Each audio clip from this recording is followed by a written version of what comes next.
Welcome back to episode 21 of Some Kind of Fun. And we're really going to have some kind of fun now because I'm joined by my guest, Mary Bue. Hi, Mary. Hi, Paul. How are you? I'm great. I'm so happy to be here. I saw you Thursday night and you were great. Thank you. I'm Yeah, so glad you were there. I'll say it tomorrow in my blog, but whenever I see your band, I know that I'm seeing the best band playing anywhere in the world that night because Jeremy, Richard, Steve, you.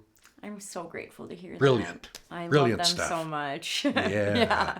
So you and the band have a new project. Yes. So let's start there. Perfect.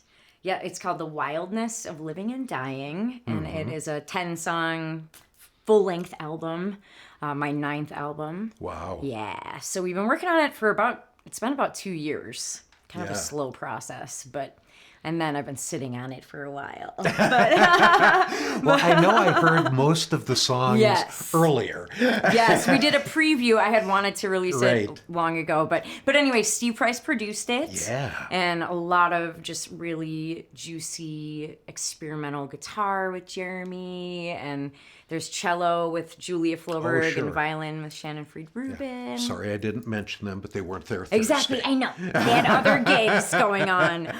And then Richard Medic on drums, and he's just, he's a master. He is. He's amazing. Yes. I just wish he'd bring back the pentagram head cover. I know, that was so funny. He's like, do you mind? I'm like, of course not. And for the new album, you have a Kickstarter going. Is that correct? Yes, my friend. I was pretty nervous. I'm pretty nervous to do that. I've done a few of them, and I didn't really want to do another one. But the way I want to release it is a little larger than before. So the album's recorded, but I want to, I met an incredible publicist who's actually Juliana Hatfield's publicist. Oh, wow. One of my heroes. Yeah. And she does work with Buffalo Tom and Donna Delory, and she's got some really people I'm fans of, and she was super excited to work with me, so I want to hire her. Nice. And then, of course, like the startup to print vinyl and CDs and all of that is, it's a lot. So we had a whole episode on the positive nature of crowdfunding. Yeah, so. It is positive. It It like is. builds momentum, and hopefully people feel invested and like you're part of something, and because you are. Yeah. Yeah. So how did the music career start? I guess I had initially thought you were from Duluth. Sure, most people do. But then I sat next to people you went to high school with Oh, on good. Thursday, so I know you're not. So tell me about that journey to Duluth, from your hometown to Duluth and back here. Perfect. Yeah, I'm from Princeton, Minnesota, about an hour northwest of the Twin Cities. Yep. Small town, it's like 4,000 people. Okay. Grew up on a dirt road, still a dirt road, dead end. My mom, she's a pianist and an organist, and she always wanted a daughter who could play the piano, and I was pretty adamantly opposed. But I You've eventually gotten pretty good at it, I by the way. I eventually went for it, and I'm so glad I did. And then I took lessons fourth grade-ish, and then got a guitar in 8th grade, and started songwriting in high school. I moved to Duluth for college as a senior in high school, so I did that post-secondary program, and that's when I really started songwriting. Yeah. And my friends dared me to play at Amazing Grace open mic, Amazing Grace Bakery. It was a sweet folk venue. I know I miss where that it. was. Yep. Yeah. So I played an open mic, and then I was so nervous. I'm very social and I'm very out there, but I'm like kind of introverted and shy, and I need to like go and like be alone for a long time after, so it was a lot to get out there, but I've just been compelled to do it. Yeah. And somewhere along the line, you and Al Sparhawk met up? Yeah. So this is really crazy. He actually there was a publication in Duluth called the Ripsaw. Okay. And it was owners of the brew house. Tim Nelson, he owns Earth Rider Brewery now. Okay. And his brother Brad and a few other, there were like some great Mark Lindquist, awesome Duluth lore names. And they started this publication called the Ripsaw. It's kind of like the city pages of Duluth. And when I put my first album out in 2000, Alan reviewed it. Oh, wow.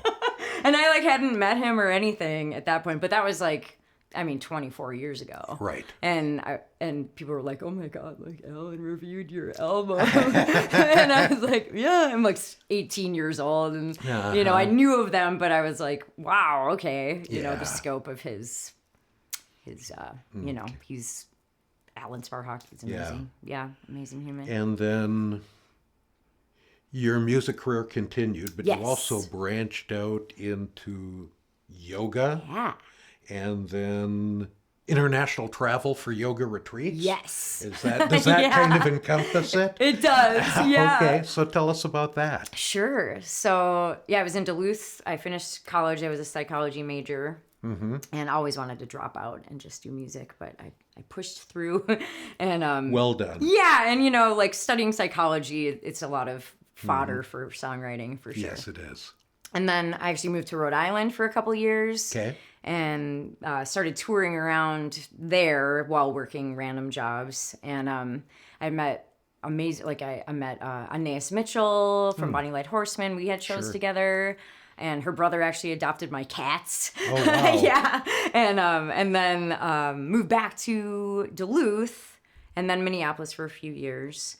And I had the same booking agent as like Jeremy Messersmith and Chris Koza. Mike. His name's Paul Gillis. Oh, okay. This was back in 2005. Oh, okay. Got it. But I just like got really burnt out by like trying to put myself out there, like that shyness and kind of like self-esteem, like still like what is, you know, confidence stuff, like why am I even doing this kind of vibes. And like the music business is so competitive, and I was just like felt like I was fighting to like get myself out there. And so I decided to study yoga, and I moved to Seattle, and I studied yoga for years deeply with my teacher there. And then I moved back to Duluth because I missed music. Yeah. And got really into music again. Eventually, it was always music and yoga for years and years, teaching, playing. And then I opened a yoga studio in Minneapolis, and that's what brought me here in 2016. Closed it in 2019, thankfully, because it was pre-pando. Right. So it was like, it was so hard for everyone, and like business owners, definitely. But after that, I was like, I don't want to reopen a studio because I love traveling too much. So what if we put all of like the touring know-how and the yoga studio business know-how and my love for travel and meeting, like melding with cool people and music and writing, and let's just bring it to cool places and then see what happens in the group chaos. But it's peaceful chaos. Yes. It's a constellation. Yeah. And I know Bali is one of the places you go. I've been to Bali. I've led 3 retreats in Bali now. Wow. Yeah. That's cool. It's amazing. Yeah. It's very far away. It is. I know some of the material on the new record, like lying down, bedding down with the deer. The deer is in response to a traumatic incident that you had. Yeah. Would you be willing to share what happened and how you're doing at this point? Yeah. Thanks. You. That was one of the reasons putting this album out has been challenging, because I had to make sure I feel ready, like strong enough to talk about that trauma. So in November 2020, I was driving home from Minnehaha Falls. I had just taken a walk, and I was actually barefoot. I was like driving barefoot. It was a beautiful day in November. It was like one of those 80, 90 degree days. And I was coming up to my house, and there were 2 girls, teenage girls, in the just right outside of my house. And they were like in the street, like flagging me down. And it's a really quiet neighborhood, South Minneapolis. just like families and just very chill. So nobody was really around except those girls, and it was the pandemic too. So I was already slowing down to pull into my driveway, and they were like, "Can you help us? Like, can you give us a ride?" And I was like, "No, like I had a feeling, but I was like, like, it's a pandemic. I don't really, like, how can I help you? Like, can I tell you where to go? Because they just said it was, like, 10 blocks away. And I'm like, well, that's only, like, a 15-minute walk. Like, if you need directions, I can help you figure out where you're going. And they're like, well, can we use your phone to, like, call our friend? And I was like, okay. I'm just, like, I've worked with teenagers before. I'm, like, a bleeding heart. They, like, seemed in distress. So I, like, lent them my phone. And then I was like, whatever, I'll just give you a ride. It's only like a mile, so it's like no big deal. So I got out of my Jeep to I always have the seats down in the back for gear and like music equipment. And so I put the seat up, and the girl with my phone started running around in circles. And she was like, "You're not going to get your phone back." And I was like, ah, like I just started like chasing her. And then I looked, and the other girl jumped in the driver's seat of my Jeep. And I was like, I couldn't even believe my response, because I'm like, where is this coming from? It was the fight response. I was like overcome by adrenaline, and I was like, oh, no, you don't. And I like jumped on top of her, and we fought, and she put the gas pedal to the floor, and we careened headfirst into my neighbor's garage. And it was like right in between two trees, and there was like a big fence that like kind of barricaded it, and he had a bunch of lumber in there, and like they fell on his BMW. And like, it was like I was like screaming, like we were going so fast into a building like we were gonna die. And we didn't die. And she got out. She was just a tiny little thing, and they just ran, and I was in shock. And then my neighbors came out, and they saw the car like in the middle of the garage, and it was so that happened, and that was pretty terrifying. Yep. And a lot of work had to go into healing from that. Yeah, still for sure. The just like right outside of my house scenario, and and just like my car was totaled, and it was like in my driveway for a week. And so because the insurance had the address wrong to like come and tow it. So it was like the neighbors all, they were, did she have a drunk driving episode, or like, whoa, looking at this total, and all of that, and just like weirdness of feeling like really weird in my neighborhood.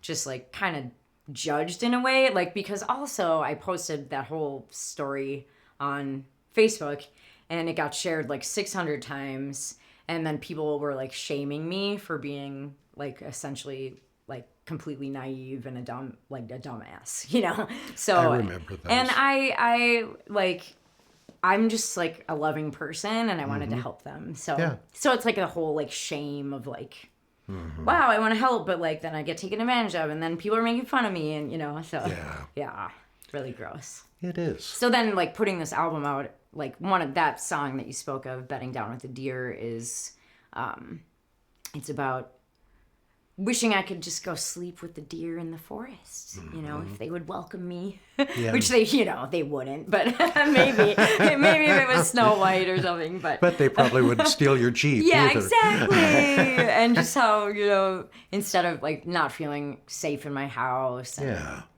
not safe with humanity.